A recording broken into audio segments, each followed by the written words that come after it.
101 conversation show. This is dedicated to our sector education and training authorities. We have two officials, two representatives to be in conversation with us from two of the most important SETAs in our country. This is the show that is brought to you by COMETSA Global Online Channels in association with the Institute of People Management, IPM. As usual, my two colleagues, minus one. Dr. Gulio, what a change. Boniwe is not here. We have you on behalf of the IPM, and we have our friend George Mutenda Zamera from the business side, and of course our wonderful guests. I'm sure Boniwe will be with us in spirit. So over to you to start the conversation with our guest, Dr. Gule. Thank you, Sam. It's such a wonderful pleasure again for me personally and for the Institute of People Management in particular, in this wonderful collaboration that we've had with COMETSA to kick off what we call Human Resources Management, Development and Management 101 series, a talk show that aims to educate, entertain, and indeed connect people that Sam has organized for us.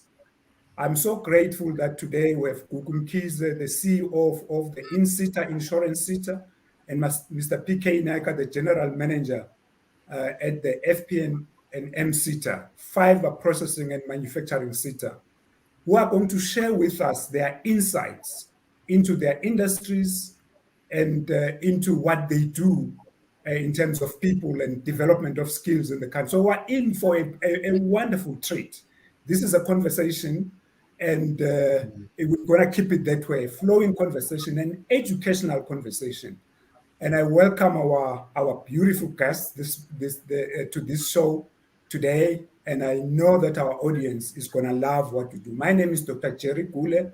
I am the CEO of the Institute of People Management, which, by the way, this year is celebrating its 76th birthday, and we're having our 65th conference, consecutive conference, which the FPM SETA has really helped us to run. So, George, let me hand over to you, sir. Thank you very much. So we must celebrate that occasion, Dr. Jerry. Thank you very much. And to our guests, thank you very much for joining us. To Gugu, InSETA, and PK from FP&M SETA. You really need to explain to our listeners what that means and what's involved in there. But what we're going to do is to ask you to talk about yourselves. Who is Gugu? Who is PK? How did you get into your role? And tell us a little bit about your company that you serve. So, as usual, we will start ladies first. I'm sure PK understands that. No, absolutely, George. No, I have no problem with that. Welcome, Mamikis. Well, thank you so much, George. My name is Gugu Mkhize. As introduced, I'm the CEO of the insurance SETA. And I always say my experience is the sum total of everything that I've gone through in terms of the roles I've occupied, my upbringing, my family, and just in terms of my wholesomeness as a person. So I started my career formative years at the University of KZN. It was then called UDW, and I held several roles from career development to HR to marketing, and eventually I ended up in the office of the Vice Chancellor. And then from there, I moved into a fund management subsidiary of Vitala Bank, which was called the Growth Fund, KZN Growth Fund. And then from there, I decided to move to the City of Gold in 2008. where I held one of, my first executive position in the company called Johannesburg Social Housing Company. And in all these roles, I was always involved in HR, although they were called corporate services, and you'd know corporate services has got different functions, but HR was always there. So I can say, at heart, I am an HR person, groomed so, and from my formative years up until now, and by I guess by experience and also by just the grace of God, I've been able to occupy very senior positions at a very young age, which has helped me to get to where I am today. So I've come full circle in different um, sectors, from construction, property development, fund management, higher education, and now I'm in the insurance SETA, which exposes me to the entire insurance sector. Yeah, so that's basically in a nutshell who I am. Thank you. And PK, a little No, bit thank you about very much. yourself. No, thank you very much, panel members, and thank you to George. Yeah, well, my name is PK Naika. Everybody knows me as, PK. Come from very humble beginnings, born and brought up in Chatsworth, schooled at an high school, Protea High School. It was a school that was also located in Chatsworth. As I come from humble beginnings, so we just, my dad managed to secure a bursary with government so that I could pursue a teaching career. So I started off with a diploma in junior secondary education, studied at the Springfield College of Education. And, as a teacher, then obviously what becomes inherent in you is this passion for education. Then I decided to pursue my studies, and just like, Madam McKees, I've got a connection with the old University of Durban Westville. That's where I pursued a Bachelor of Arts degree, and majoring in history and economics. And then I went on to study further, managed to get myself an honors degree, and then went on, I got this passion for education, and I decided, when you're an educator, generally you start off with child education, and then from there on, I kicked on into adult education. And I managed to complete and achieve a master's degree in adult education, specializing in what is known as workplace learning. My career in education started off as, I was a secondary school teacher teaching history and Afrikaans. I managed to become head of department languages, and then became the deputy principal of a secondary school. So always had this passion for teaching, for teaching children, etc.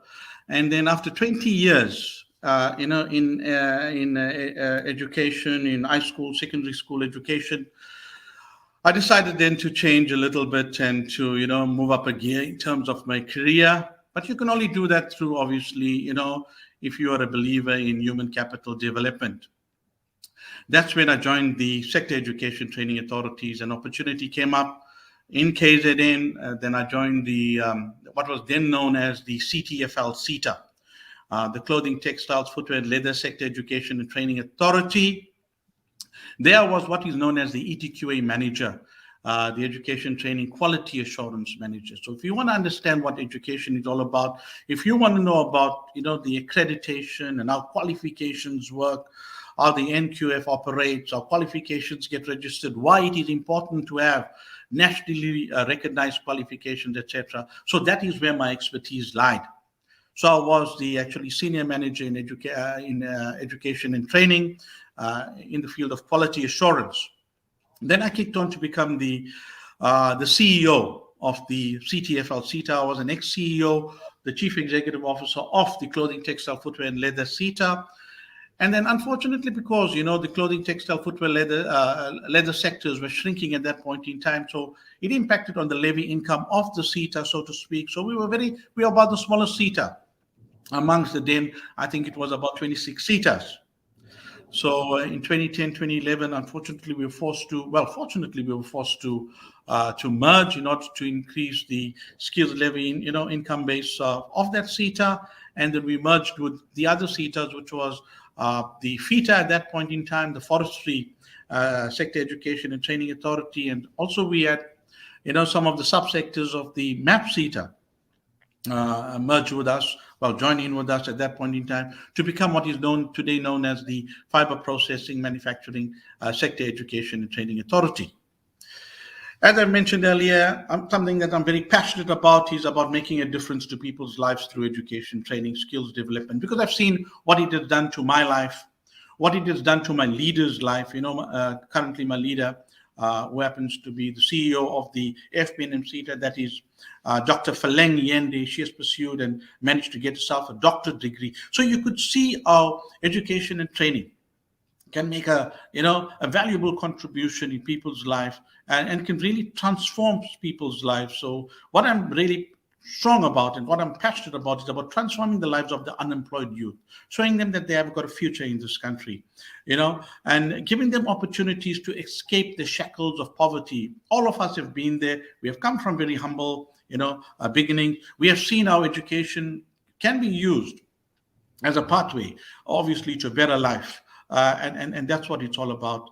So when I see poverty all around me, more especially like, in some of the townships in the rural areas, it really urges me to want to do more from an education perspective. So as a skills development provider, in terms of the FPNM SETA, we provide or we facilitate skills development through 13 industrial subsectors. So we work with some of the most challenging subsectors. For example, we look at clothing, textiles, footwear, and leather. We work with all of the forestry subsectors. It would be pulp and paper, furniture, it would be wood products. And we also work with some of the more highly technological industries like the printing packaging industry, the print media industry, etc. So what we do in terms of skills development is that we are trying to equip, obviously, a new generation of employees with skills and values that are to shape the future of the nation and empower workers to take control of the future and be obviously a force to be reckoned with. But before I just hand over back to the panel, I just want to say something. There was an interesting question from George about, tell me we work with 13 industry subsectors. How do we link up, in terms of the 13 industrial subsectors? Okay. So when we were established in 2010, 2011, in terms of now, one of the major factors that brought about this merging of the various SETAs was the fact that we all linked through what is known as a value chain. So they use what is known as value chain linkages to link up the 13 industrial subsectors. So what happens is that from raw material to end product, we are all linked in some kind of a way, and it's through fiber that we actually link up. So in terms of integration of manufacturing processes, all of us merge with regard to upstream, downstream, side stream manufacturing processes. So there's some kind of like commonality amongst all 13 subsectors, and that's how we managed to form the Fiber Processing Manufacturing Sector Education and Training Authority. I understand that some people may not see the link between like clothing and printing, but there is that link, because in terms of the end product of even clothing, in terms of manufacturing clothing, in terms of design, pattern making, etc., obviously it all involved printing. So thank you very much, George. I apologize for being a bit long there, but something that I just want to... I know that George wants to ask the next question and proceed to the next colleague. I want to record my interest in coming back to this particular issue you have addressed, because I think there is a need for us to really help people understand your SETA. And thanks for starting that conversation, George. If you don't mind later to come back to PK to really address this, because there must be people out there who really don't understand how valuable this SETA is and which subsections of it could really address their desires in terms of careers. But let's park it there and proceed. Thank you very much. I'm very intrigued by that, because FP and M wasn't really saying much to me, but now it makes sense. Thank you. And you can sense the education blood in the PK there. He loves his education. Absolutely. And back to you, Gugu. There's Yeah. people listening right now. They want to know, they're aspiring to be leaders. Mm. How would you help somebody who's aspiring? What are the things that they should be looking at to get to where you have gotten to? Yes. So I think that self-awareness or self-mastery is a key thing for you to understand what your strengths are, who you are, where you come from, what would it take for you to get to your end goal, which is a leadership position. There is a saying that says some leaders are born, but other leaders are created. And for me, I believe it's a hybrid between the two. You may display leadership capabilities at a very young age by being assertive and all having all the attributes. But unless you nurture that leadership capability, it will just be a dormant characteristics that does not really add value to you. So it's important to understand who you are and what makes you tick, because as a leader, you need to understand different types of personalities, different types of people, and different types of environments. And if you are able to locate your leadership capabilities within an organization, you become a more effective leader in terms of leading people. The second thing is that you should be also able to lead yourself, because a lot of times people aspire for leadership positions, but they can't lead themselves. And that becomes a problem, because now you are given this huge responsibility of being a CEO or an executive, and you are failing to manage certain responsibilities. But a lot of it has to do with your lack of ability to lead yourself. The other part of leadership, which I believe is a critical one, is you must be a follower first. I don't believe that you can be able to be an effective leader unless you have followed, and you have followed effective leaders and also not so effective leaders, because that helps you to navigate to say, if I have a someone who is not a strong leader, how do I adjust and ensure that I support that leader to make sure that we are effective and we deliver whatever goals that are set before us. If you have an effective leader, it's even better, because then you know where you are placing yourself as a follower. So I believe that in order for you to get to a leadership role, those are the three key areas which I would say you need to harness at a young age, but it never stops. Continuously, you continue to learn and evolve as a leader. Currently, right now, I serve in the CEOs Forum, where there is a chairperson who is Dr. Yende, represented by PK today. So you are always constantly expected to follow, even if you are a leader, because that's how we grow, that's how we evolve as human beings. But also you become very self-aware to say, I will go and apply whatever tools and techniques that I learn from other leaders as well. Wise words. Dr. Jerry, what do you say there? Yes, powerful stuff. I want to ask the two. They both come from a very populous province, UK. The province of KwaZulu Natal, and they have achieved in their own rights, as they've pointed out here.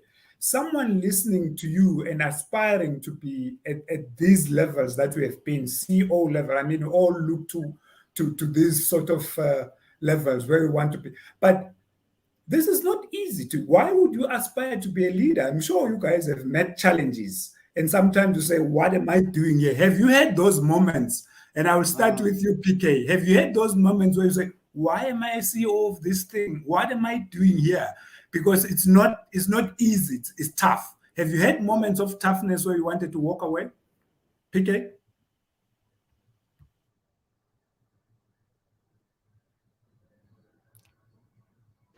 You're muted.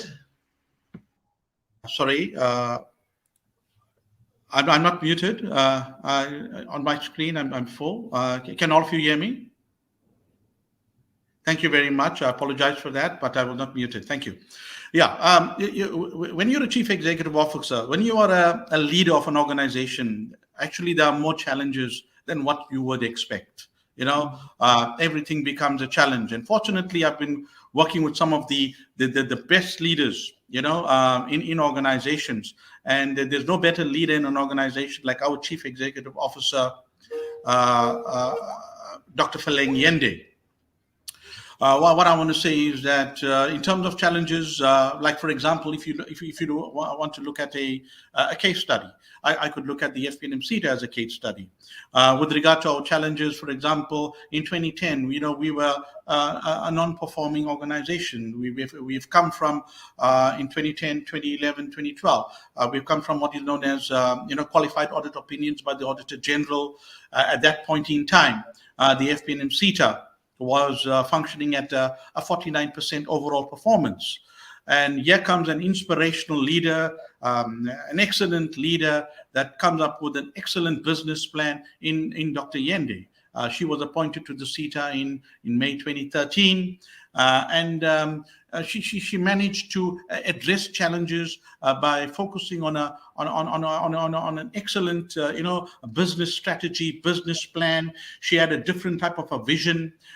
She implemented a new operational plan aligned to a new business strategy. She conducted what was known as a SWOT analysis. So when there are challenges, these are the tools that you would have at hand in order to obviously address those challenges. She was quite calm about everything. She knew that she inherited one of the most challenging SETAs amongst the 21 SETAs in the SETA landscape. She immediately undertook, like between myself and the CEO, we had lots of discussions about what would be the strength, what would be the weaknesses, what would be the opportunities and threats within the organization. Immediately, she put in what is known as a proper operational plan together, and it was a documented plan.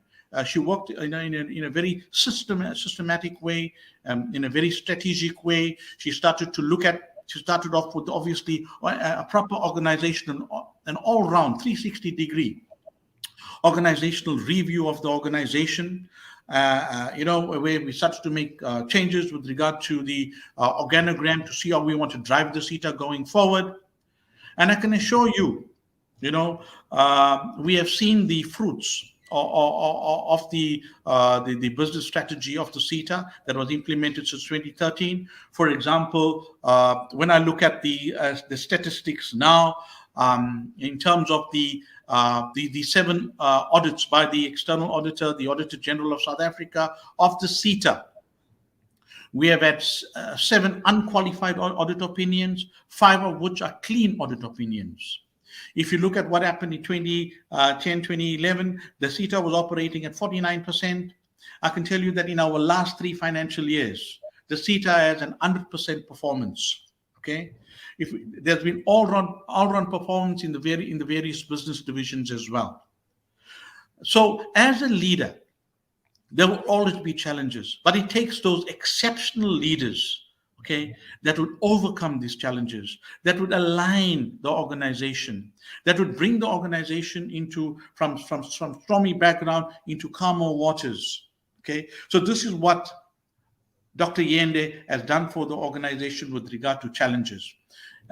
In fact, I think it was in March 2019 where the FPNM SETA was recognized by the National Skills Authority with the Gold Award, obviously, for being one of the best SETAs in the SETA landscape with regard, obviously, to governance, to performance, financial management, skills development, implementation of the mandate, etc. It does not take easy leadership to achieve to such achievements. And also, when one looks at Dr. Yende, she also was recognized by the then Minister of Higher Education and Training, the now Dr. Naledi Pandor, where Dr. Yende was recognized as an individual who most contributed to skills development. So it takes impactful leaders. It takes leaders that are able to manage, that are able to control risk, that have vision, that have a strategy in place to overcome challenges. And also, what is also important, I just don't want to leave this point out, that you need to take full responsibility for your actions as a leader. You got to have responsible leadership. And if you look at what's happening in this country currently, there was an absence of such leadership, I would say, in the past 10 to 12 years. Okay, we have huge challenges economically, etc. But it takes great leaders with good vision, obviously, to steer the ship, and to obviously pilot an airplane while attending to such challenges. Yeah. So, just to follow up before Kuku comes in. So you spoke about planning, right? Planning, having this 360 assessment of the organization. How important is spending the time to plan? You know what Usain Bolt says? Usain Bolt says, I train for almost 4 years to run only 9 seconds. Yeah, which means all that is happening there is preparation. How important is that to prepare before you execute? How key is that? Oh, yes. I think everything, must start off with a plan. If you don't have a plan, then obviously you will never have a strategy in place. You won't have a goal. You won't have vision. You won't have objectives. You won't have, proper activities. It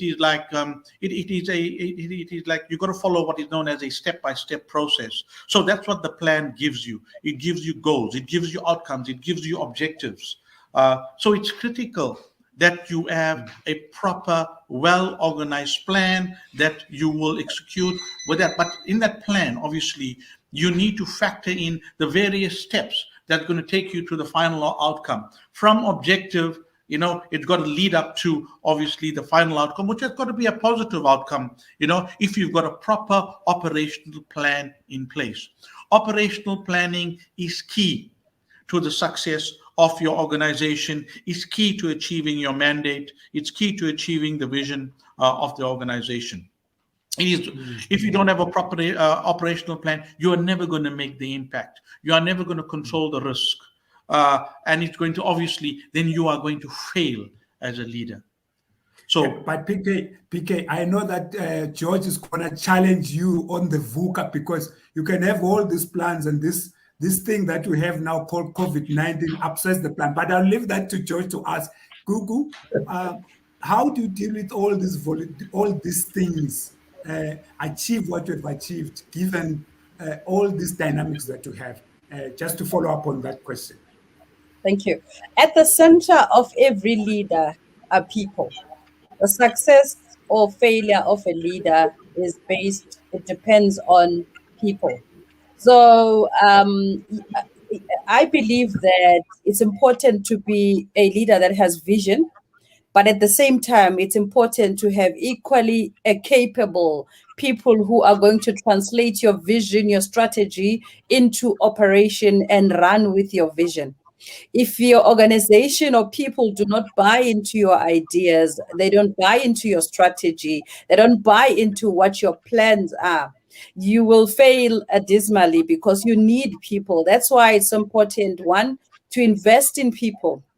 Ensure that you have got a capable team that is equipped enough from in the entire value chain of the business, because it does not assist you as a leader to have pockets of excellence in an organization. You need a well-oiled machine and an organization that is fully effective, from finance to HR to different parts of the value chain. And this is where human resource or talent management comes and plays a critical role. The saying that says it's very easy to hire a wrong person, but it's very difficult to get rid of a wrong person.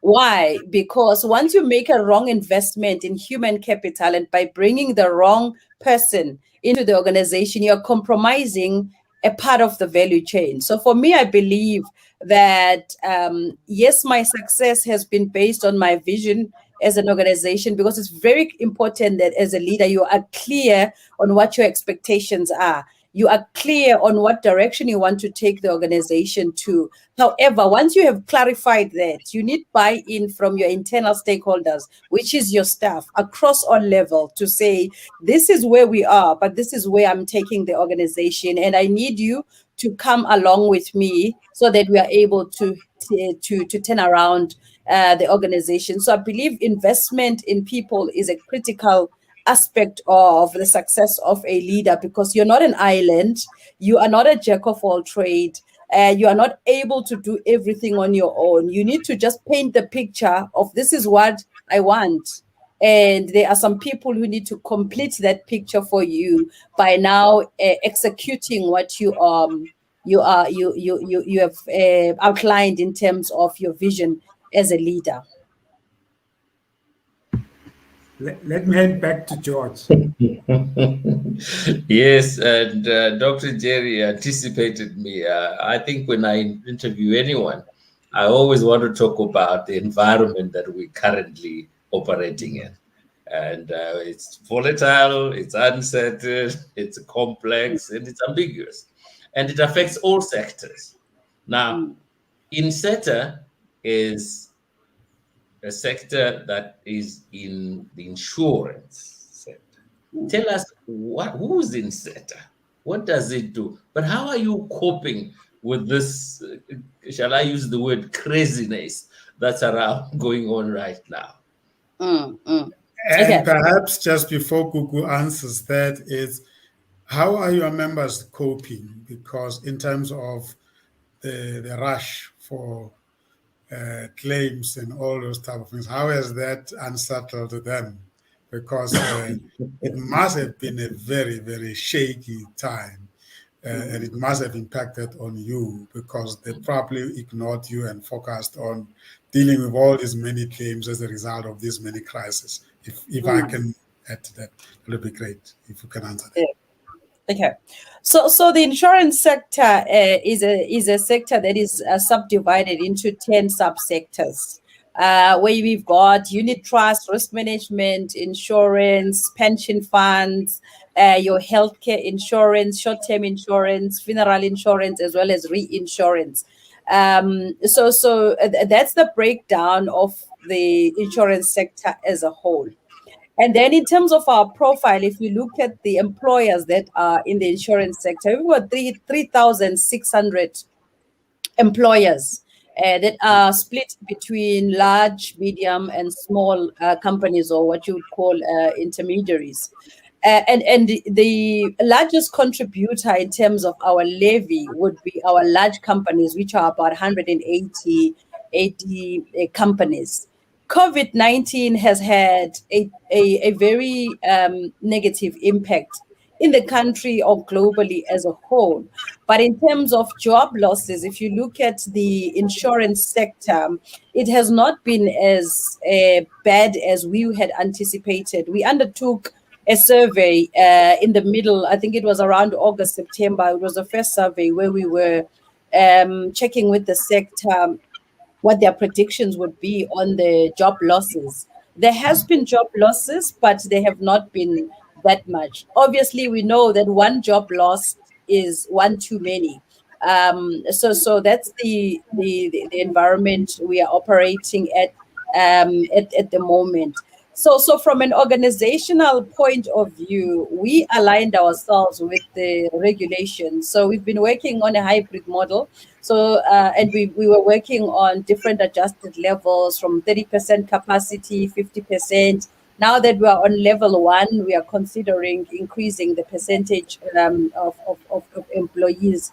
So in terms of insurance as a whole, insurance affects all sectors. And I always say to my other SETA counterparts that you need me to ensure whatever services you are providing, whether you're in construction, whether it's FP&M, they need me to ensure them. It's quite an important thing to create awareness, especially for small or medium-sized businesses, because we saw how devastating it was, even with the issue of looting. If you look at what happened, where businesses were not insured, and people lost everything and their livelihood simply because of that.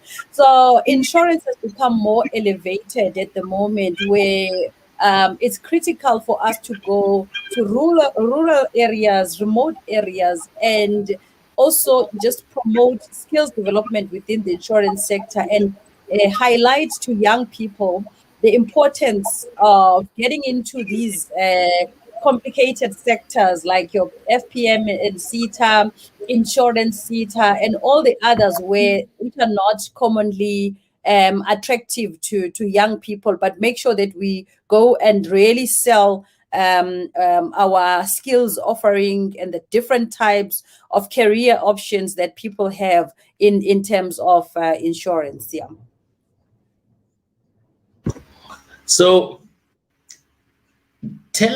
if I'm a listener listening at home, how would I actually know what value SETA brings to the insurance sector? What value would you say this is what we bring to the insurance sector? Okay, so we are the authority for skills development. That's the first thing. We provide a guidance, authoritative guidance on the facilitation of skills development in the insurance sector. We are also responsible for the occupational qualifications development. In other words, all the qualifications or occupations that are in the insurance sector are developed by the INSETA. Thirdly, we are very much involved in planning and research as well as innovation for the sector. We recently completed a study on the job shifts, what will be the current skills that are required now post-COVID, as well as future skills. And there's always been an integration or a link between insurance occupations or skills versus technology. So you would see that even in our top 10 scarce and critical skills, we have got 4 of our critical our occupations being digital, as compared to what we used to have maybe 3-4 years ago. So we undertake research that informs the kind of skills that are required currently and into the future. But what we also do, we've got a very close relationship with the sector in terms of skills learning programs that are being offered. So we have a direct relationship with the sector in that employers apply directly to us to implement their learning programs, whether it's for employed or unemployed. That we have a very close relationship with the sector in that regard, and we believe that stakeholder relations is a critical aspect of the work that we do as insurance SETA. So in terms of value proposition, we provide this one-stop shop from a skills development perspective. We've got professional bodies in the sector, regulatory bodies, as well as those organizations that are associated with the sector that we work very closely with in terms of shaping the sector. We do not impose skills development in the sector, but we partner, we look at ourselves as strategic partners in the production of skills, and we want to make sure that there's alignment between the skill supply and demand. And PK? If I may just follow up on that, George, if you don't mind. How do you align the skills side and the professional side of the education? Meaning on the provision side, you probably preoccupied with provision of skills, but there are other institutions that are providing professionals to come into the sector, for instance, universities and other institutions. How is that being managed? Yes. So in our the stakeholder identification metrics, we have identified multiple stakeholders who are key role players in helping in SETA deliver skills in the insurance sector.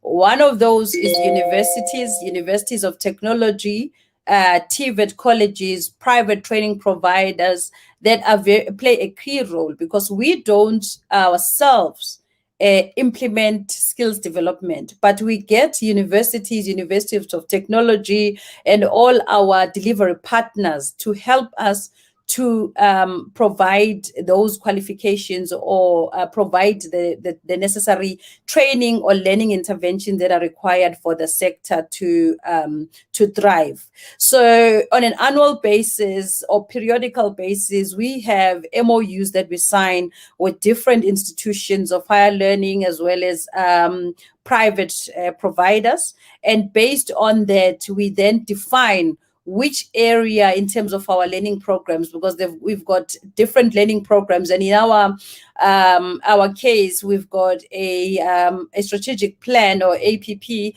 that has got about 56 performance indicators, which breaks down the different programs that we implement, learning programs we implement on behalf of the sector. So based on different memorandums of agreement with different institutions, we then define what role each training or delivery agent plays in our space. Great. Wow, very impressive. I- And perhaps we could find out from PK. No, thank you very much. Yeah, I think from our side at the FPNM CETA, just to talk about, the business side of the organization, we have got some 28,000 companies, that are actually constituents of the FPNM CETA. Of those 28,000 companies, only about 4,500 companies contribute to what is known as the skills levy. Obviously, we need the skills levy so that we could implement, various skills development interventions. So if you look at the FPNM CETA, obviously now we consist of 13 industry subsectors. And in terms of those industry subsectors, there are various, SIC codes that would align to their manufacturing processes. So all of those 13 subsectors, they would now, we are responsible for facilitating skills development, obviously, in a very integrated manner across the value chain with regard to those industry subsectors. What I would like to say, and I agree with the CEO Gugu McKees, that obviously in terms of implementation of the skills development mandate, what is key would be you got to develop good partnerships. So we have various partnerships with with employee organizations, with labor organizations, within our subsectors that align to our scope. We have various MOUs that we also have in place with the TVET colleges, with higher education institutions, with skills development providers, etc. I think what is key in terms of skills development and in order to upskill the workforce and the unemployed is to have good occupational qualifications. So what my CEO has been doing in recent years, she has been driving occupational qualifications in close partnership with what is known as the QCTO, which is the Quality Council for Trades and Occupations. So what is important in this country is you'll note that many of us come from the old school of thought, where our parents would tell us that you can only achieve national qualifications if you go to school or if you go to a tertiary institution. What is key now in terms of the national skills development mandate of this country is that now you can now that you can attain nationally recognized occupational qualifications that are registered on the NQF through the workplaces. Never happened previously in this country. Therefore, all our parents would either force us, no, you need to go to college, you need to go to university, you need to get a degree. What is critical, and I'm not going to repeat what the CEO, Gugu McKees, just said in terms of implementation of the mandate. What is critical now is important to note that you could receive, degrees, diplomas, certificates via the workplace through what is known as occupational learning. Previously, what we were quite used to was achieving qualifications through the formal education route. Now you could achieve them informally. So this is what's great about this country, about implementation of the National Skills Development Plan and the outcomes of the National Skills Development Plan. So what SETAs are responsible for is implementation of the National Skills Development Plan that has around 8 outcomes. Some of those outcomes would be about having a credible mechanism for skills planning. Like, for example, you got to ensure that within your business units of the SETA, that you have a proper research unit that would undertake, obviously, various skills planning activities. What is critical is that when you're training, you got to train in terms of occupations in high demand, because those occupations in high demand would lead to employment. Now, if you look at this country, for example, I work in one of the most challenging SETAs amongst the 21 SETAs, because we work with industries that one would term belong to sunset industries. If you look at the clothing, textile, footwear, leather subsectors, these were the most challenging industries in the country. But what I can say that in terms of the FPNM SETA, okay, we are working what is known as labor-intensive industries. Labor-intensive industries employ a lot of people. Okay, unlike some of the other SETAs that would be more capital intensive, they would invest a lot of money in terms of technology, and they would drive more technological development. We at the FPNM SETA, we are very proud of the work that we are able to do, because what we are saying at the FPNM SETA, we are able to create jobs at a far higher rate.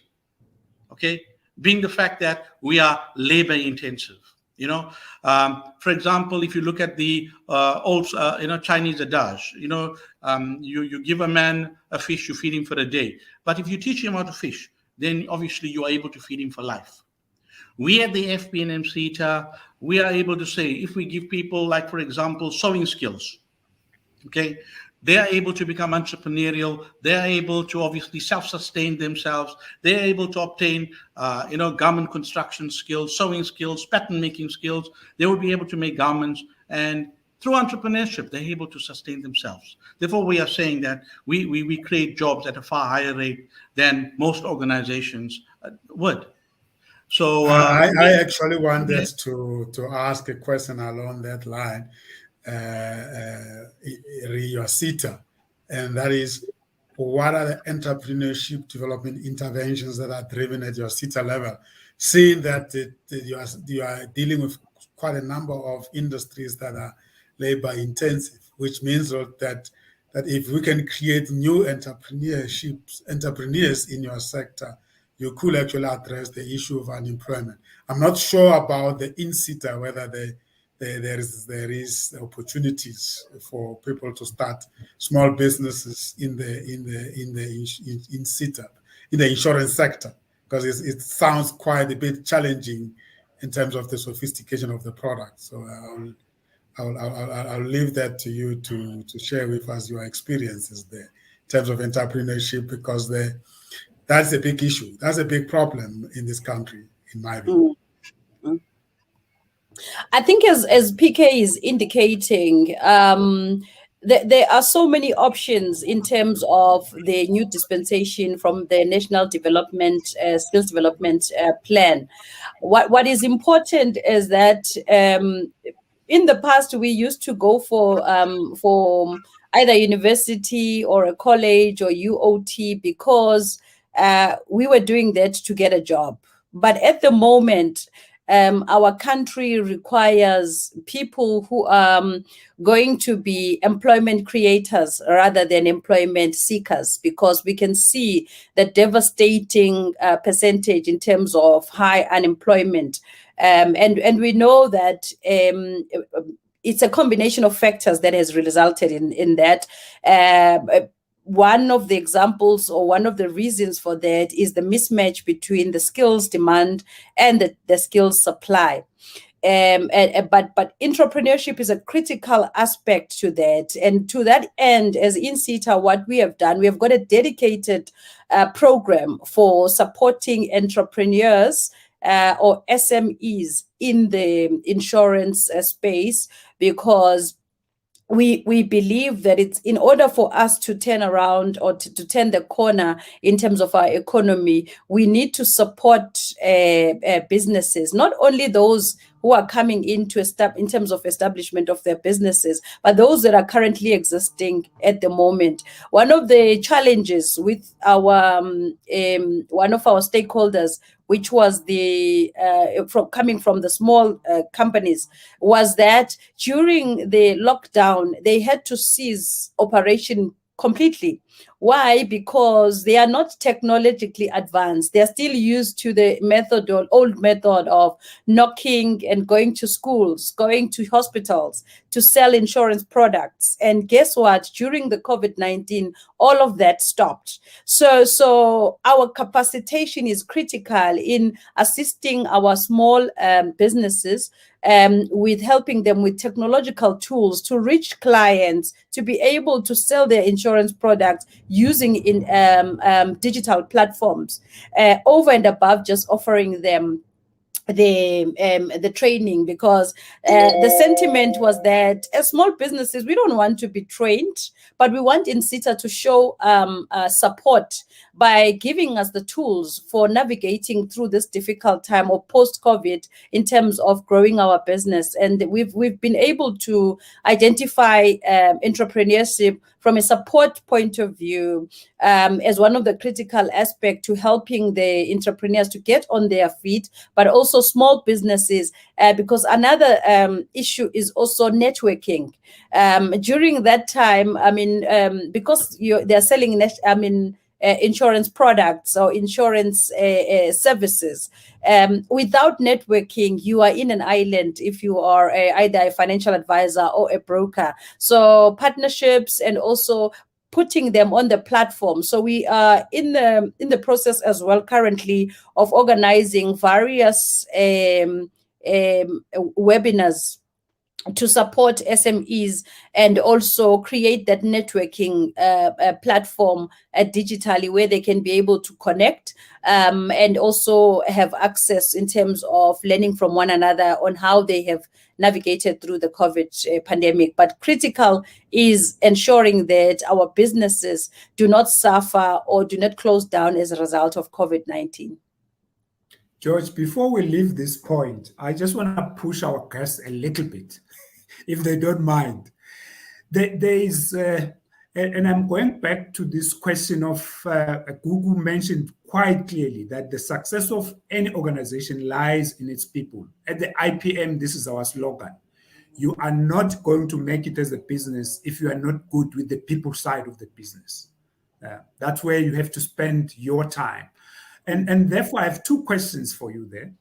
The first question is around the supply side. I mean, when we listen to people, we hear this cry, and I'm going to speak, I know I'm an old man, but speak on behalf of the young people.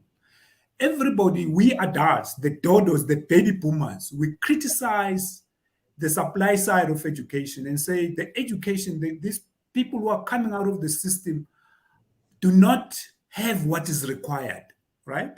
That's the cry, that this education that we have is irrelevant, is not helping. And I just imagine as a young people, if I'm adults, baby boomers are putting me through this system, but they are the ones that turn around and say this system is useless, is not giving. What should I be thinking? And I look at you in the because you are sector education training authorities. And I'm saying, what do you think of these sentiments? What does this make you feel as leaders in this sector when we criticize and our kids are looking at us and saying, but my grandfather, my dad, what are you saying? My mom, what are you saying? So that's the one side. The second side is, what role can HR professionals play from your vantage point to make sure that the system that has been, the skills development plan that has been put in place actually works and delivers? So we stop this cry that we're not getting the skills that we need. So start with the supply side, the education. What can you say? And then what can HR professionals play? What role can they play to make it not completing the paper, we've done our WSP, work skills plan. No, meaningful stuff, meaningful training, what can they do? Thank you. Can I TK, come do in? you want to first? No, thank you very much. Yeah, coming from education, I get worried about. I really worry about when people criticize our education, system, quite a bit, and saying that we're not getting, the right people. Our quality of education is not good enough. I would like to think that we do have, an excellent education system in this country. I mean, it all starts off from basic education. I think we need to put a little bit more focus on the STEM subjects, more especially, the science, technology, engineering, mathematics. I think those subjects needs lots of improvement. I mean, just going on air and announcing the metric pass rate year on year, and that we are increasing it, year on year, may not just be good enough. For me, what is critical is that we need to look at the quality of pass rates firstly. And more specifically, we need to look at the quality of pass rates in the STEM subjects, in maths and science. I mean, that would lead to, obviously better quality higher education students. But what I must say is, what SETAs have got right, they are trying to bridge this gap between what is known as bursary education, tertiary education, and the workplace. So what SETAs have got right is that if you look at even the FPNM SETA, what we are saying is that we want to provide what is known as work integrated learning. Okay, we want to provide work integrated learning to the TFET students, to the higher education graduates. We got to ensure that there's huge graduate placement within this country in workplaces, so that through work experience internships, that gap will become bridged. Okay, so that is key and core to our to the skills development plan mandate that the SETAs implement. So that's how we're trying to bridge that gap. It's not good enough just to complain. We are never going to get the right people, to do the job in the workplaces. That is never going to happen. Everything happens through work experience internships. You and I know that because we are highly experienced. That is the background that we come from. Not worth complaining about the education system. It's not going to help us. Am I hearing you, PK, saying that your major focus is really the facilitation of the supply side of the skills and the demand side of the skills, rather than what many people perceived you to be doing, and that is getting involved in the baking of the skills itself? Or is it No, both? absolutely. It's not all in theory. In theory we could say lots of things, but what really works on the ground is where we will look at the demand side and we would look at the supply side. It's important that you get your skills mix correct.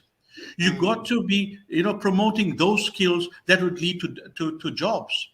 What you see, many people do not understand the skills development mandate of SETAs.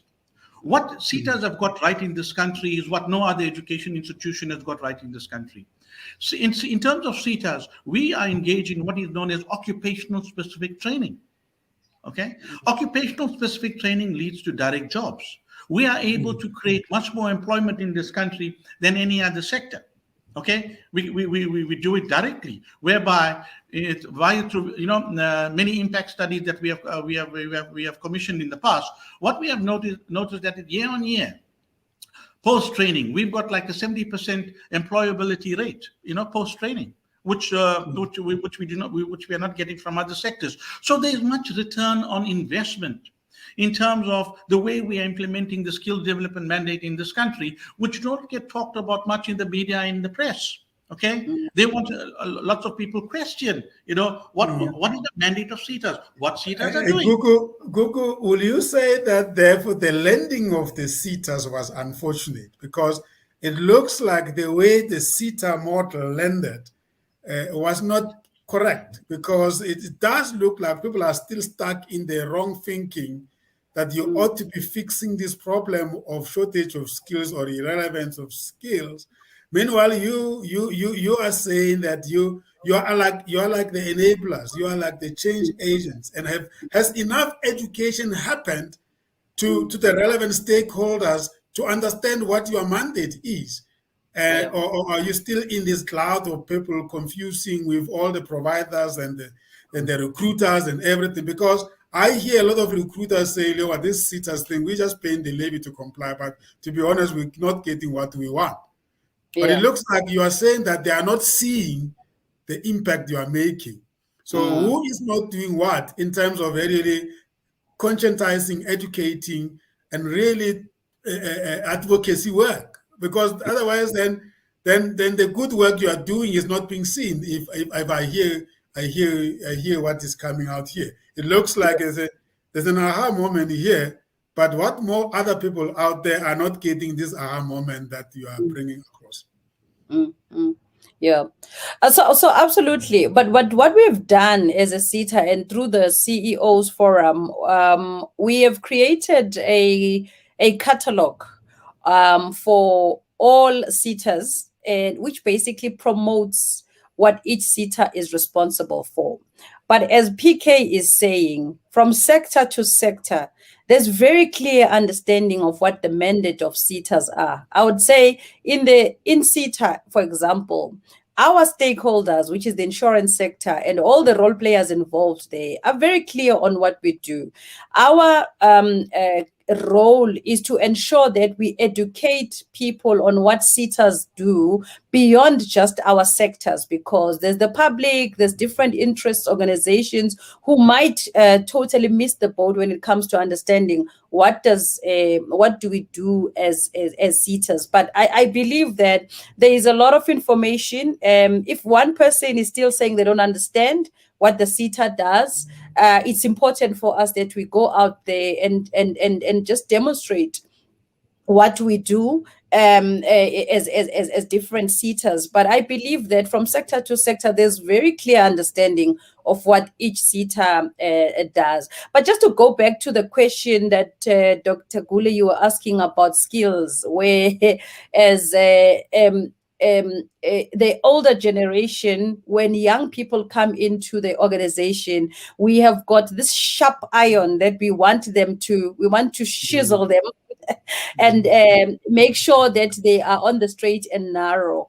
I always take myself back to the time when I was just coming into starting my career, and I always say, if there were people that were not patient with me as a young professional, I don't think I would have been probably where we are.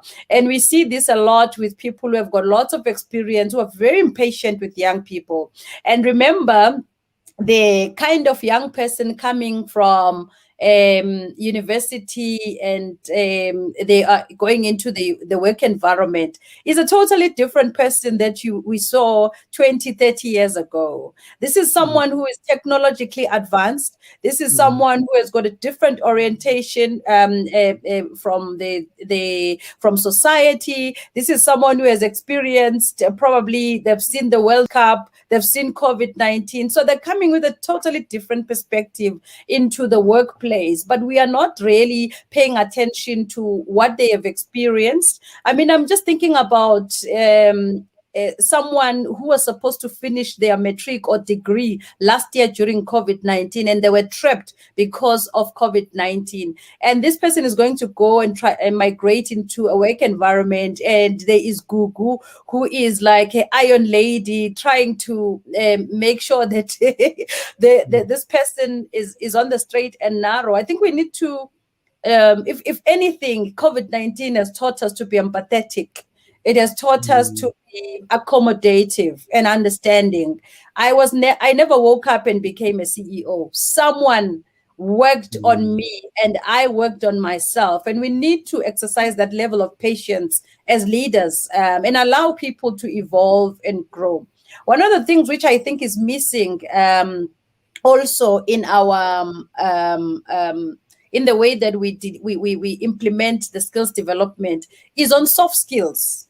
So we want to teach people work readiness when they are about to complete a degree. How about we start them in high school and take them and expose them to the work environment and say, these are the expected behaviors, your time management, behavior, communication, communication etiquette, all of those things, so that if someone is interested in being an entrepreneur, they already understand that this is what I should be. These are the characteristics that I should be displaying as an entrepreneur. If I'm going to go into a corporate environment, these are the behaviors expected out of me. Rocking up on time, being disciplined, the dress code, etc. Now you see people coming into Teams meetings wearing T-shirts because our environment, it has changed. So more than how I look, the focus is on my brain and what I bring to the table. So I think as I'm in I can't say I'm the older generation, but I'm in the middle. We are very impatient with our young people, and I believe it's our responsibility to really try and shape them and also help them to identify mentors at a very young age and not wait until they are like 40 or in their 30s to start looking for who can be my mentor. People who will take them along on a journey of self-discovery and help them to be better leaders, because we can't expect them to be great leaders if we're not making any sort of investment to them. There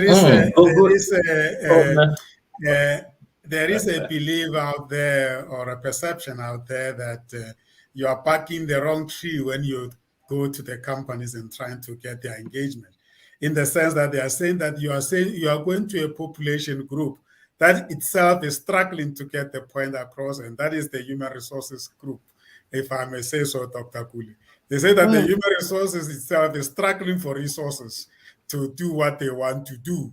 Now they come to SETAs, they partner with the human resources to go to the financiers, who are the sponsors, who are saying, oh, you brought your brothers and sisters to come and give us trouble.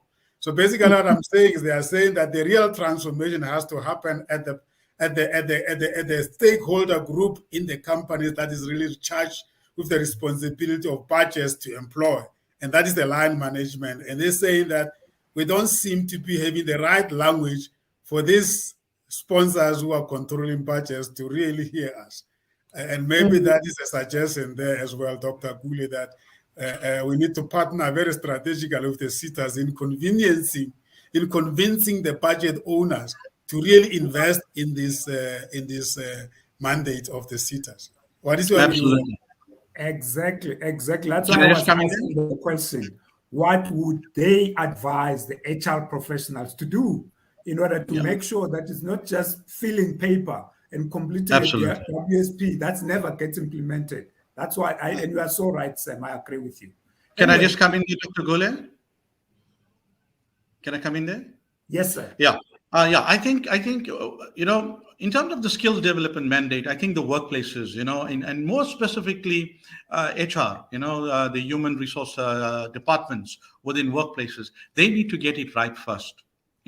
Everything starts off with a plan. What we noticed that in terms of submissions of workplace skills plans and ATRs, annual training reports, and pivotal plans, etc., we noticed that only 1/3 of companies are submitting these plans. So if you're only going to get 33 1/3% participation with regard to the completion of workplace skills plans and ATRs, to SETAs, that means only 1/3 of companies are really serious about skills development in this country. So that is where it all starts from. It all starts off with a plan, as I mentioned earlier on. Okay, so you've got to ensure that I worry about the capacity of our HR divisions within our companies, because they need to understand and fully understand the skills development mandate within this country. This is what our research has reflected, that we get low submission rates of mandatory grant submissions. Then everybody wanted to participate in the discretionary grant funding window. Obviously, those windows then would relate to specific training interventions like your apprenticeships, your learnerships, your work integrated learning, work experience, internship programs, etc. But it is critical that our HR divisions, who are human capital, specialists, they need to understand how they want to career path their low-level workers from that being of a factory floor worker to that of a supervisor, manager, and eventually the CEO of organizations. I don't see serious discussions taking place in workplaces with regard to how you would career path, employees within an organization, so they could reach those upper levels, they could reach that full potential, in terms of their upskilling. I don't see that happening quite often. So are you saying that there's not enough collaboration between HR fraternity and the SETAs in preparing for the implementation of the skills plan? I agree, and that kind of communication must start off with your WSP ATR. It must start off. We try to broaden the skills development mandate. Year on year, you try to bring in more and more companies. But for example, when we find a low percentage of companies just participating in terms of mandatory grant submission, that is a worry for me. And we could understand that many companies are challenged with regard to obviously the way the economy is performing, with the productivity of the organization. There may be more serious challenges within organizations, but we would like to see them get more serious about skills development. I think that is very, very important for me. And how do you think you could achieve that? How do you think you could achieve greater participation from companies? Yeah, I think, like, for example, we as SETAs, we have, marketing and advocacy campaigns with regard to the submissions of skills development plans, etc. More companies need to be in attendance of those workshops, webinars, etc. that we give, and we try to assist, build capacity for companies. For example, I know many SETAs, what we have in place are sector skills advisors.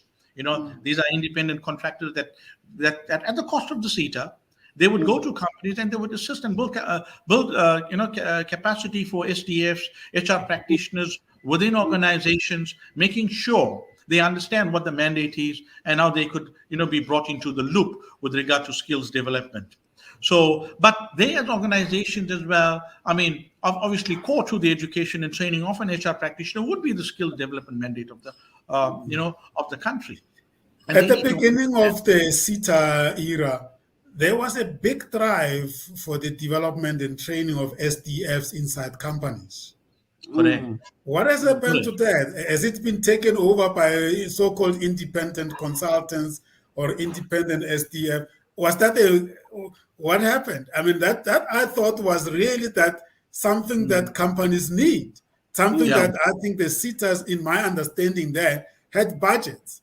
That it was just for companies to appoint SDFs, and then SETAs will fund the development of those SDFs, and then so that the company doesn't have an excuse of saying we don't have the knowledge of this complicated process. What is the situation there, Gugu?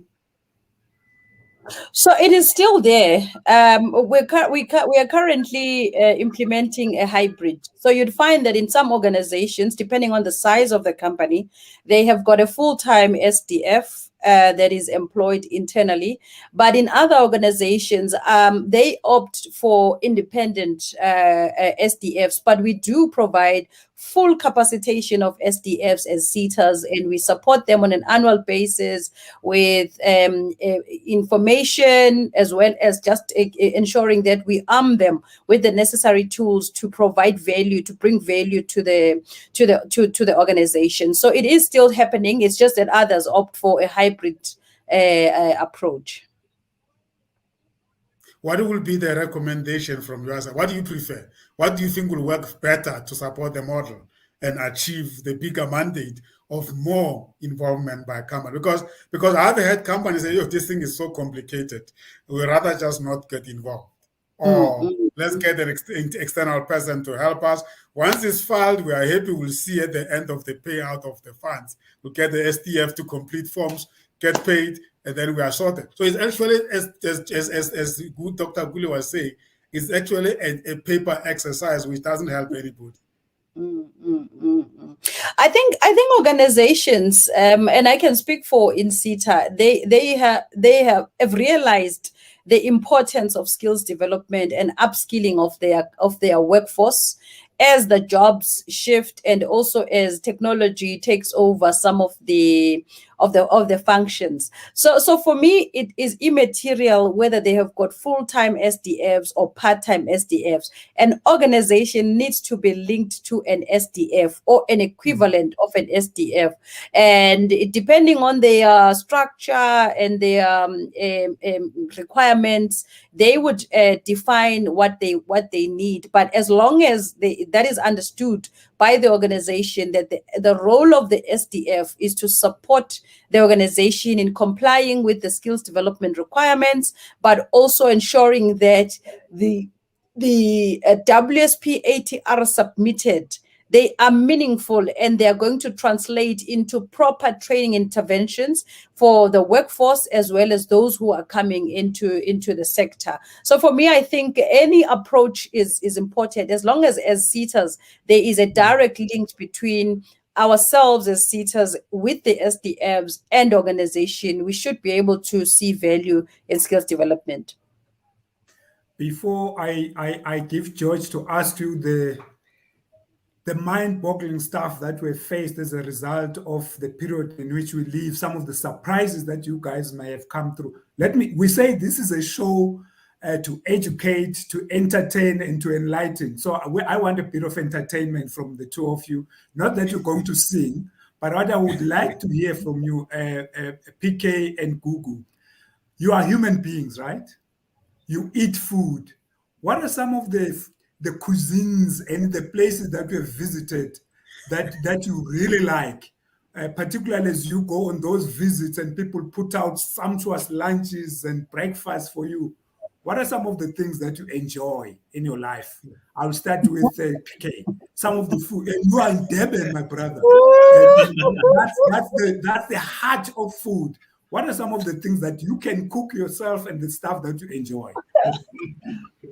Yeah, I think, well, there are many things that I enjoy, as I told you, one of my passions would be, reading on education and training matters and, obviously upskilling myself, etc. But in terms of relaxation, I enjoy now just having a gym session, just having a swim now and then, going out to the beach, I do some, road running now and then whenever I get an opportunity. So these are the things that, gives me some kind of relaxation.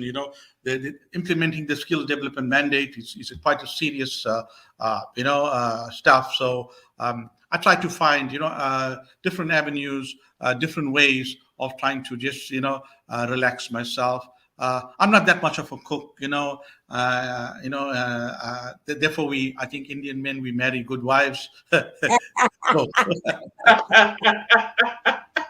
give us a recipe for bunny cow. That is one of the criteria, one of the CEs. That's what you look for in a wife, is making sure that she cooks well, feeds you well.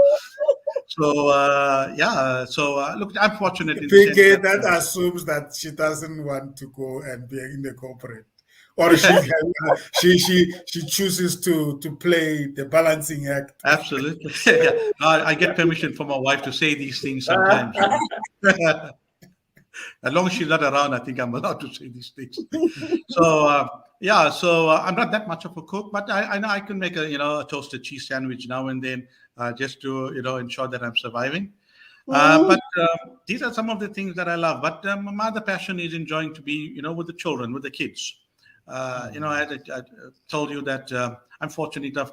God has really blessed me with a set of twins. And I've encouraged them to go the maths and science way. Therefore, this morning, you'll notice I'm calling my son to assist me with the technology whenever I am challenged. So they are there to complement the work that I do whenever I do not have the staff around. But this is what I do for relaxation, and in terms of the lighter side of things, I love watching soccer, watching the other Ma'am McKees issue out the cash to the players. It was quite interesting to me, especially the 200 Rand notes. Yeah, Sean McKee. So yeah, I enjoy watching soccer, local soccer, and even the EPL, the English Premier League. So this is what I do for a bit of relaxation. And just I to come. suppose that was Kuku's sister was busy dishing out I to suppose mother it has birds relation. and so Has to forth be, and so on. it's a Canadian link. There has to be some relation there. I think I'm going to play soccer from now on. People must not expect me to be dishing out any cash. I don't have cash. Yeah. Oh, we got to be careful there. Yeah, we audited. Kuku, what's your side of the thing? What do you do to relax, and what cuisines do you enjoy? Okay, so strange enough, I love Indian food.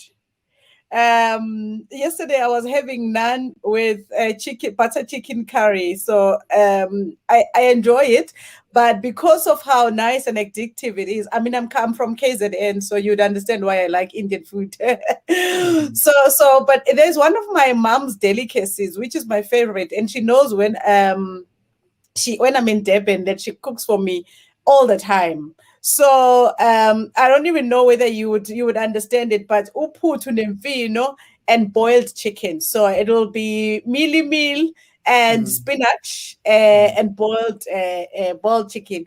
That is one of my absolute favorite meals, which she knows I love a lot. I also enjoy cooking, so I would rate myself as a pretty good cook. So I know how to cook traditional food as well as your modern type of cuisine. But one thing, I think 3 years ago we went to Thailand and I tasted their drumettes or chicken wings. I don't think I've ever tasted drumettes that taste like that ever in my life, because it was just the way it was prepared was so different to the normal way that we eat it here in South Africa. Oh, we prepare it. Could have been the spices, or maybe me just feeling happy. So yeah, but in terms of relaxation, I enjoy spending quality time with my family. I also do a bit of running, and I mean, I don't run, I jog, and I just enjoy walks, long walks. So my dad, who is late, he made sure that on a daily basis he at least does 4 kilometers walking. So I enjoy just being alone and walking and reflecting, and I use it as a time to reflect and talk to myself and have conversations with myself and God. So I enjoy that, and I also enjoy the company of friends, good friends.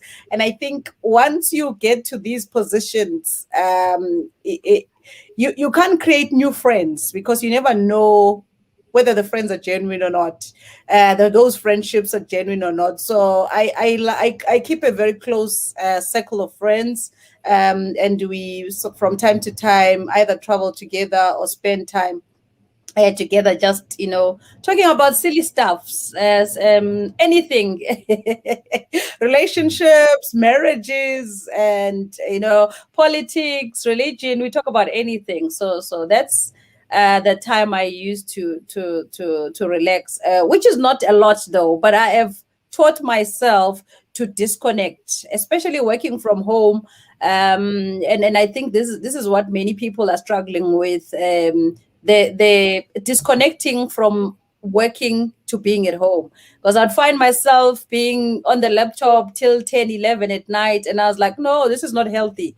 I need to find a balance and just disconnect completely, whether I'm physically home or not. It's also not healthy to be just on work mode continuously, because then it will have impacts on your health. So yeah, but those are just me. That's just me trying to relax. And I also enjoy reading as well. I try and read a book.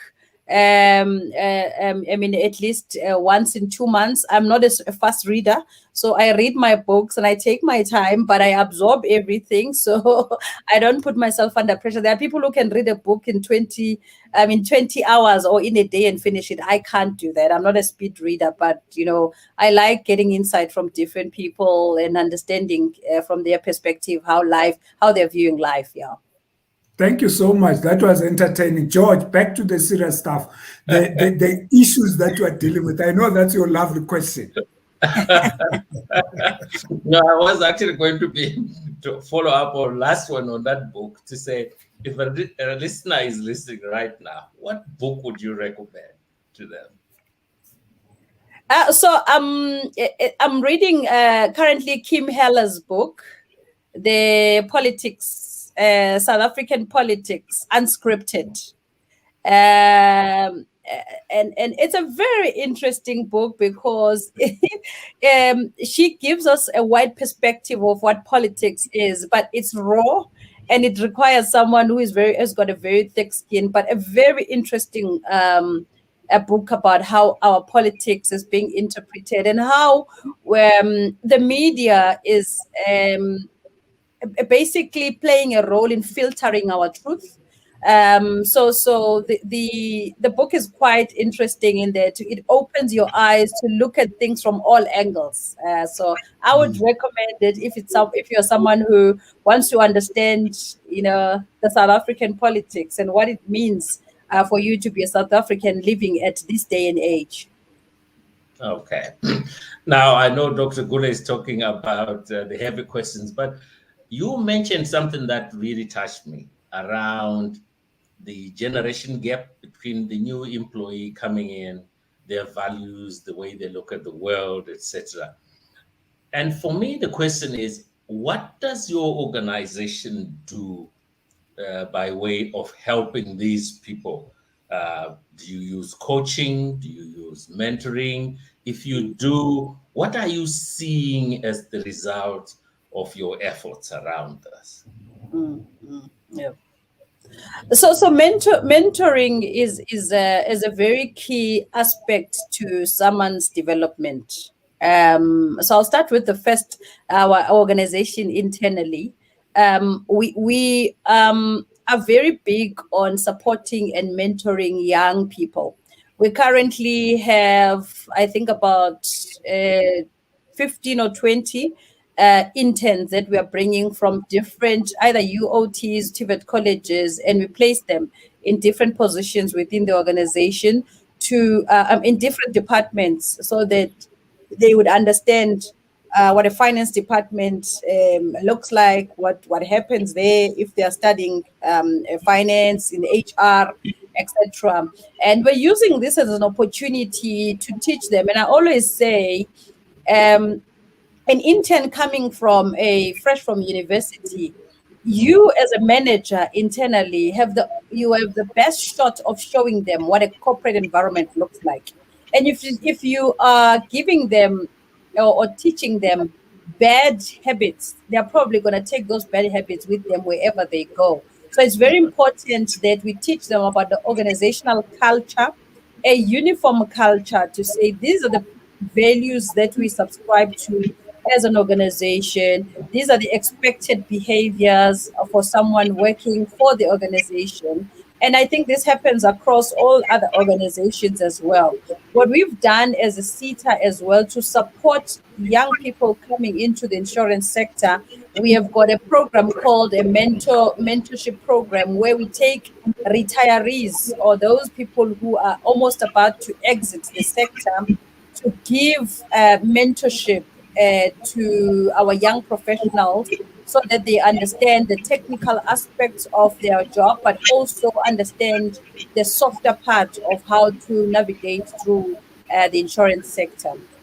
So importantly, mentorship is quite important. And I always use an example to say there are close mentors and distant mentors.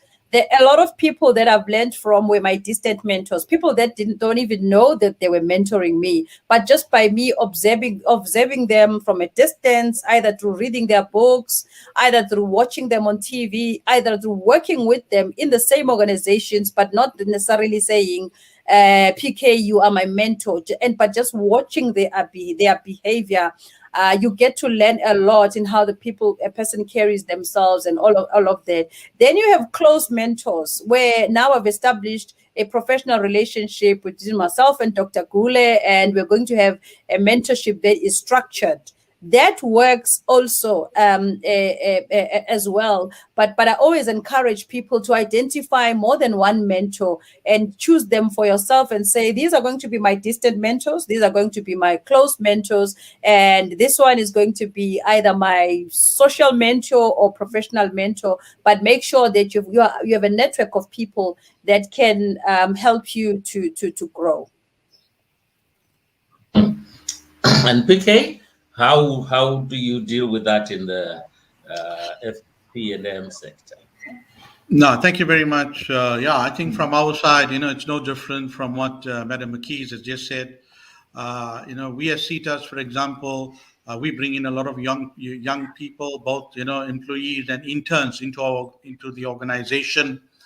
What we do is we have regular sessions with them under the leadership of the CEO, where the CEO herself would conduct, Dr. Yende herself would conduct induction orientation workshops with them, take them through basically what the organizational mandate is, what the organizational culture, in terms of the expectations of organizational culture. Would take them through basically the code of conduct of the organization, looking at the business mandate of the organization, what the role and responsibilities would be, who would be supervising them, from a coaching, mentoring perspective. So there's a whole lot of formalities that would take place around, assisting our young interns, our inexperienced employees, to ensure that they are an organizational fit. You see, what happens is it's very easy for young people with immature minds to become misfits within organizations, and they could quite easily find themselves out of jobs. I think, first and foremost, besides knowing the job, you got to be part of the organizational culture. You got to be a good organizational fit if you want to be successful at what you're doing.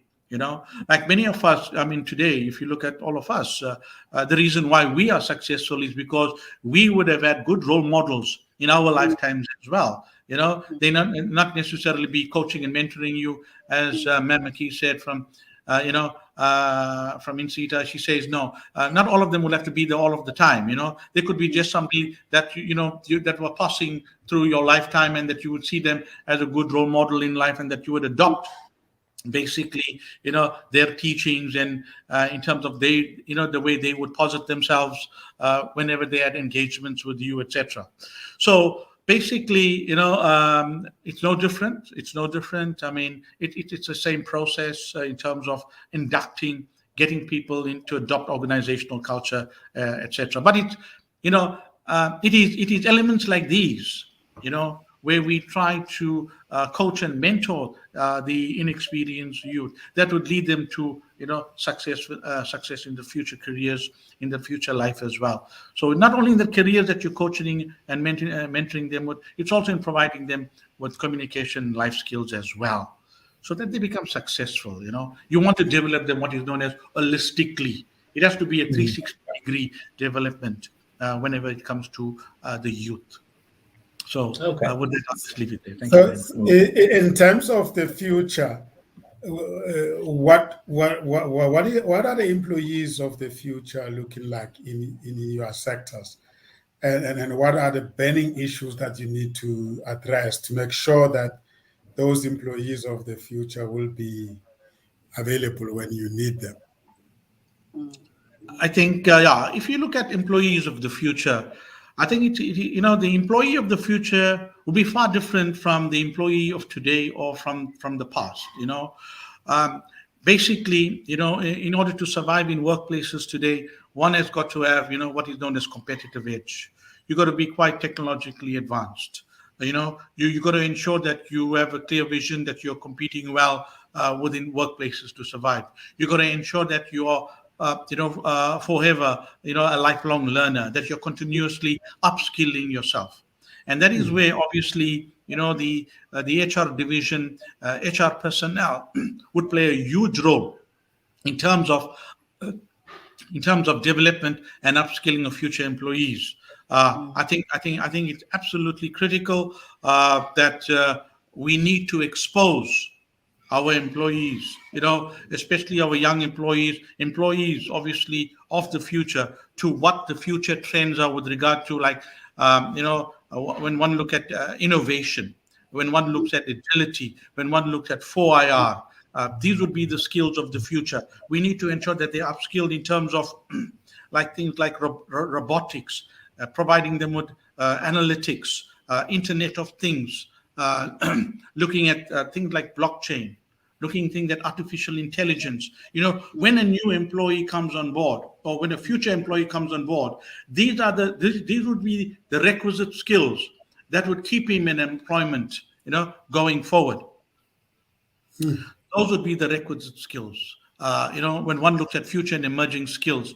So it's very critical that therefore it's important that when we develop our qualifications, we got to look at the curricula. You got to look at how you're going to provide such skills within the curricula for that employee to survive, for that employee to make a tangible difference within workplaces, going forward. So I would, one would assume that those would be, some of the skills that one would like to see in future employees. Apologies, yeah. I think I'll end it there. Thanks. And Gugu, I look at the number of paperless documents. I don't know what's the right word. It's amazing how documents get pushed around, and I don't even have to sign anything. There's codes that you put in, and then they regard them as signatures. That must be scary in terms of your industry, because your industry is made of paper. I mean, you used to have stacks and stacks of forms, and now it looks like you don't need many clerks anymore. So what are the jobs that are replacing the existing ones, and how are your members really addressing this? Because we can't afford another shedding of jobs in those numbers that we have seen in the recent past. Yeah. What I believe is important, which is aligned to what PK is saying, is digital literacy. The current employee has got to be digitally sound in order for them to show value for their employer or for their employers. And that part of that digital literacy talks to the flow of information, the flow of documentation. During the COVID pandemic, a large majority of insurance companies were already operating digitally, even or remotely, even way before COVID hit. So there are some parts of the insurance value chain where you'd find that it's heavily dependent on the paper, etc. However, that is changing very fast. And any employee who hopes to have a future needs to be upskilled in line with the digital literacy expectations of the current and the future. And we're seeing that also in the insurance space, there are some skills which we have to get abroad, because those skills are not in South Africa. So it's important that there's enough awareness of what type of skills are those, so that we don't import skills from elsewhere, but we develop our own skills if there's a gap in the industry, we're able to source those skills, technical skills, locally. But definitely technology is going to be a major driver in the current employee and the future employee, and the pace at which organizations, especially our HR departments, develop their training plans and implement them has got to be at a lightning speed.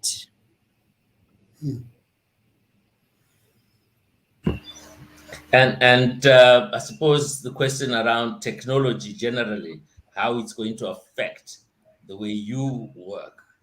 What do you see in the future? Everyone is talking 4IR, that's the new buzzword. What do you see in your industry 5 years, 10 years down the road from now? Yeah. Obviously, with the digital evolution, which started a long time ago before COVID, we are already seeing that the sector is more receptive towards a digital environment. And I always say, look at the buildings in Sandton. discovery, massive buildings which have been empty, and probably companies will have to repurpose some of those buildings because it looks like remote working is going to be the future. And also there's got to be investment as well that is done by organizations on the wellness of the employees, because as I was talking about earlier on, long hours, working long hours, trying to balance between work and home.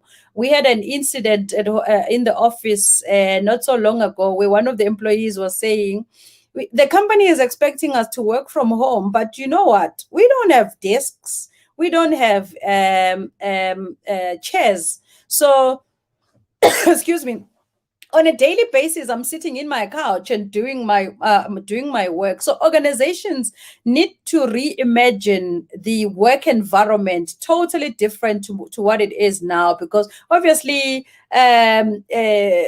someone like us in this platform might have that privilege of being able to work from home because you've got a home office, etc. But your junior staff do not have that privilege, and as an organization, we need to start thinking ahead and saying, what do we do to, create some of these allowances, or give employees allowances that are going to make them to be comfortable when they are working from home. They do not have to be worrying about their back because they're sitting on a couch and leaning over trying to type the whole day, and you are cracking the whip as the CEO and saying, I want my work, and yet you've not provided the tools of doing. Those are so critical from HR point of view. I think the redesign of the HR models, I've seen that other countries have already moved away from the concept of working from home. They say it's no longer working from home, it's working from anywhere. And the hotels are putting together spaces. So if there's a hotel next door to my house, will my company be willing to fund that hotel next to me? Because it is working from not from my traditional office, but working from somewhere, but not my home, because my home doesn't have a space that you as the employer can call your office, because you haven't provided the infrastructure for that. Sam, I want to come supplying basic needs. Yes. Can I just build on that one, Sam? Because and in the context of South Africa in particular, where and sometimes you get ashamed to say this and to repeat this, because we have a backlog of housing. Google worked in that property sector, which is not catching up. And if you look at the workforce that we have, that's where the people are coming from. So people may not even have the space, the extra room to set aside for an office, the chair that the company may say, okay, here's an allowance, go buy a chair. Where am I going to put this stuff? Are you going to give me an extension to my little place where I? So this is really bringing a lot of issues, and I think Google's I guess there's also an opportunity for Google's industry, because all of a sudden now I'm carrying sensitive information. I'm supposed to have some gadgets in my home that are insured, and I'm supposed to be responsible, because if I'm not and I lose these equipments, the insurance is not going to pay and my company is going to lose. So it is incumbent among the industries to start collaborating to say, look, this person doesn't have to work from home. There's a property next door that provides spaces in this township that are safe, that you can lock things in. And let's look at, so we're giving your industry some ideas in terms of entrepreneurship there. But the reality is that in terms of diversity and inclusion, this is one of the things we discussed recently in our conversations, that is now not including the employees, because employees cannot really provide a space, and they feel excluded because you don't give them additional allowance for them to be able to really accommodate that working from. That's why I say it's no longer working from home, working from spaces. Because my home is not going to be the office, because it doesn't even qualify. In fact, this is a blind spot that during COVID, we just said people must just work from home. We didn't even say, but they have home. Hmm. Because some people are renting backyards, back rooms, in the mukukus. I Yeah. mean, it's incredibly challenging, and we haven't even started talking about it from inclusion point of view. But anyway, it's another topic for another day. But we're just saying that this is some of the things, and you are representing a very huge sector here, not directly though, but that can play a key role in influencing other sectors in terms of looking at spaces rather than homes and offices. Yeah. I mean, PK mentioned earlier the sector that the FPM SETA is working is basic jobs, and unfortunately, and PK, I just want to pick your brains on this. How have you Yeah. found this whole thing of working from other settings, where for not just for your employees? I know your employees you provide for, hopefully, Yeah. but for the sector, what experiences have you picked up as a result of this conundrum that we find ourselves having imposed on us by COVID-19? No, thank you very much, Dr. Gula. But just to comment on what Sam was saying, also, when we're looking at obviously workplaces of the future, etc. I think where HR can really help us is ensuring that we have good policy development with regard to how we manage employees, that are working in terms of an hybrid way, where some of them obviously report to workplaces, others work from home, etc. So there need to be much more policy development with regard to in terms of the space. But coming back to what Dr. Gula has just said with regard to however workplaces adapted and what were the challenges with regard to obviously ensuring that workplaces are productive and ensuring that our employees are fully capacitated in terms of their jobs, given the COVID-19 challenge. What I can tell you that initially, yes, it was a huge challenge. This was a new pandemic. It was something that was just like thrust upon us. It just came very suddenly. Very difficult, to adapt for the workplaces. Obviously, people were not capacitated in terms of technology, in terms of the equipment, in terms of laptops, and in terms of data, which is quite expensive as well. Obviously, you've got to have all of that, in place to ensure that you're making a success of the hybrid model, or whether employees are working full time, from home, etc. But what I must say is that, as most organizations started to adapt to the protocols of COVID-19, for example, the masking and the social distancing, and looking at obviously what the Disaster Management Act is saying in terms of adopting the regulations, in terms of opening up of workplaces, the phasing in of employees, etc. Organizations started to, very quickly become very agile and started to adapt and started to ensuring that, that they have the various equipment, the various tools, various policies in place, so that they could become productive and they could start opening up workplaces, opening up their organizations, to ensure that the economy eventually opens up as well, because obviously it becomes a challenge, So this is what our organization started to do. This is what workplaces within our sectors started to do. Started to adapt their workplaces to the protocols of the Disaster Management Act and the workplace regulations, etc. So that they could become they could start operating as normally as possible. Obviously, things have not returned to full normal as yet. Organizations are still struggling. In order to make your workplaces adapt, it would require budget. It would require having an adequate budget, which becomes an additional expense in terms of now ensuring that workplaces comply from an health and safety perspective. Obviously, non-compliance could lead to serious implications with the law, because then you would be breaking the law. But I must say, most of our workplaces have come to the party. They have become very innovative. They found innovative ways in terms of adapting to the regulations, in ensuring that they return to full productivity. And this is where, in fact, we started to even adapt our programs, placing our qualifications, ensuring there's greater emphasis on health and safety, compliance, etc.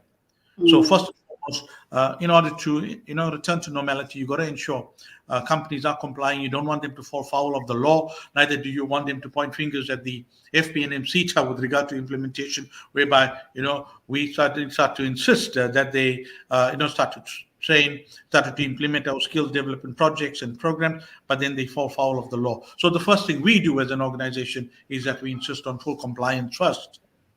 But I must say that organizations have come to the party. They are following the online platforms route. They are adopting, I must say, hybrid models, etc. And so we are returning to some kind of normality as well. Great. Colleagues, we are left with a few minutes. If you don't mind to think about wrapping up, reflecting on what we have covered, unless there's a burning issue that you want us to address.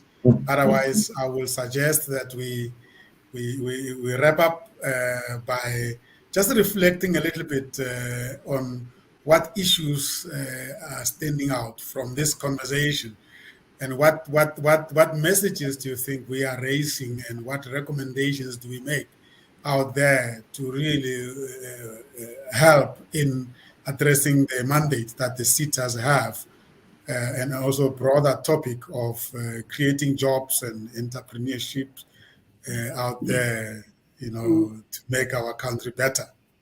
Other than that, I think also what was entertaining for you. Well, I must say this has been really a mouthful, and I'm so proud of our guests today for generously sharing with our audience, with us, in terms of their experiences. But I can't help but say that it is so great to see these two organizations led by very capable people, both at the top and in terms of their CEOs, and having Gugu here as the CEO of the INSETA, Dr. Feleng Yende as the CEO of the FPNM CETA, represented ably by PK Naika with a vast level of experience. And so this is something we are here to celebrate these leaders and to urge them to continue to lead, to role model leadership, because that's what we need. We need leaders that are not going to one day bury our heads and say, oh, now they are appearing in front of the Zondo Commission. So it is great to be hearing what they're saying, to hear their hearts, their heartbeat. So are we really thrilled, and to hear the input towards what can HR leaders learn and do to make sure that the skills landscape really becomes effective for our country and for our region to really make an impact. So I'm thrilled that we have had these leaders. So I just want to challenge or to ask them. I know the FPM CETA is sponsoring our convention and exhibition this year. The people in your sector, ladies and gentlemen, Gugu and PK, let's make sure that those HR managers register themselves for exciting convention. People in your sector, they must come. We're gonna have fun. We're gonna have a jamboree to learn and advance what you guys have been talking about today. It's been very great. I've learned a lot from you. Thank you. Great. George? Being typically me, I would rather the lady goes, and then PK, I will conclude at the end. No, very, very interesting discussion, and thank you for the opportunity and your indulgence as well.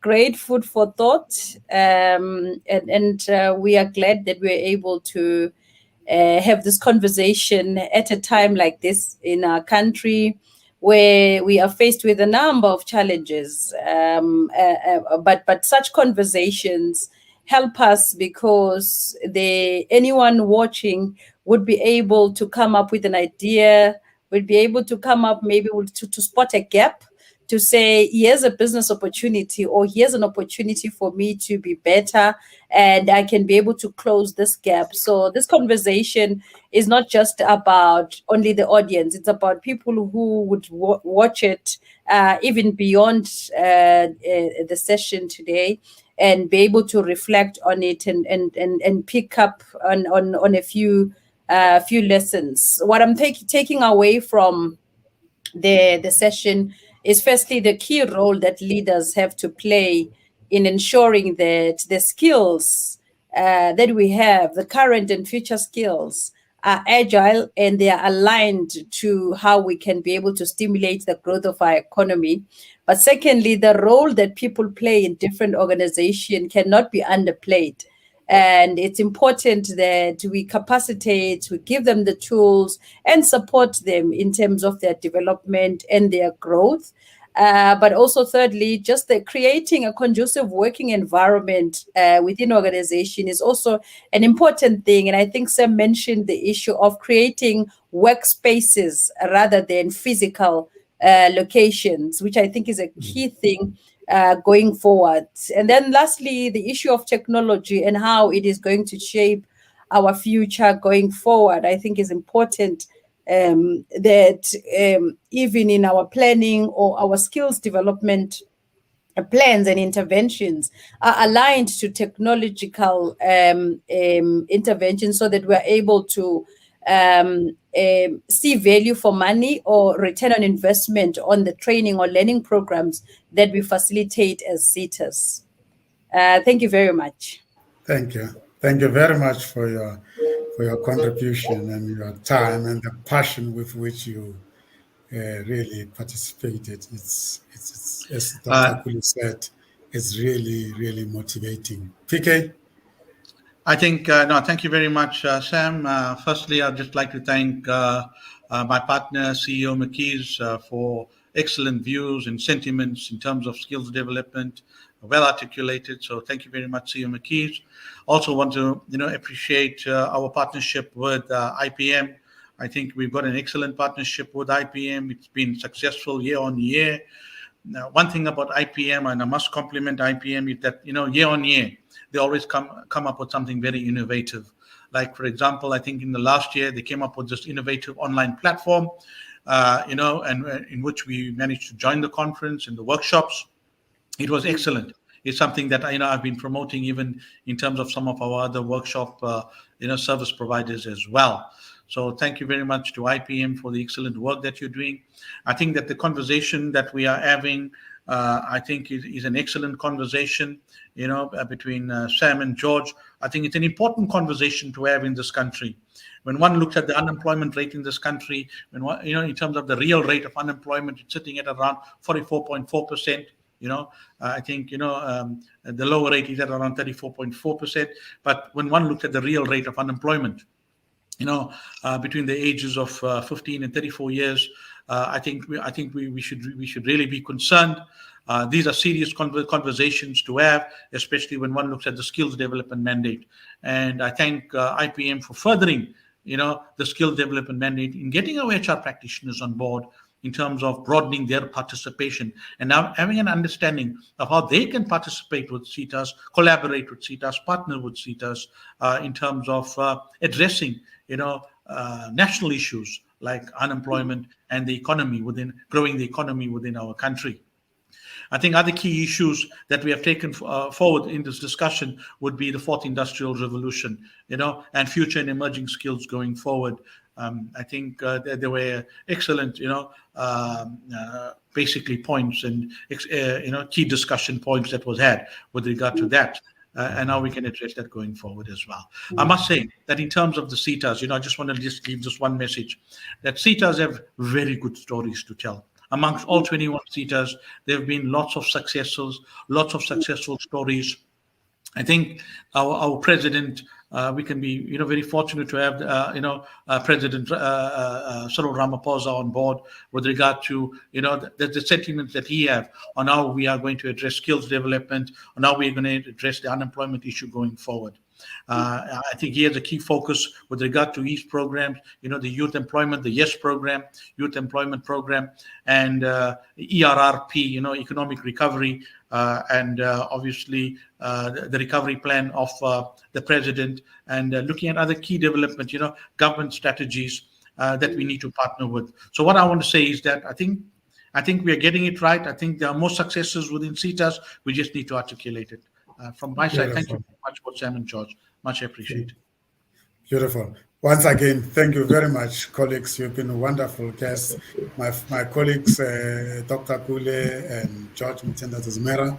Wonderful session, as always. That was our HR Development and Management 101 conversation, brought to you by the IPM and the COMETSA Global Online Channels. As we always say, that we are driving this on the concept of the idea, which stands for we inform and entertain, we develop and educate, we empower and support, we associate and network. That is the idea, and I hope we lived up to that. Thank you so much. You take care and pass our regards to the colleagues in your various SETAs. We hope to see you once more in the future. Thank you, take care, and be safe. Goodbye. Thank you very much. Thank you.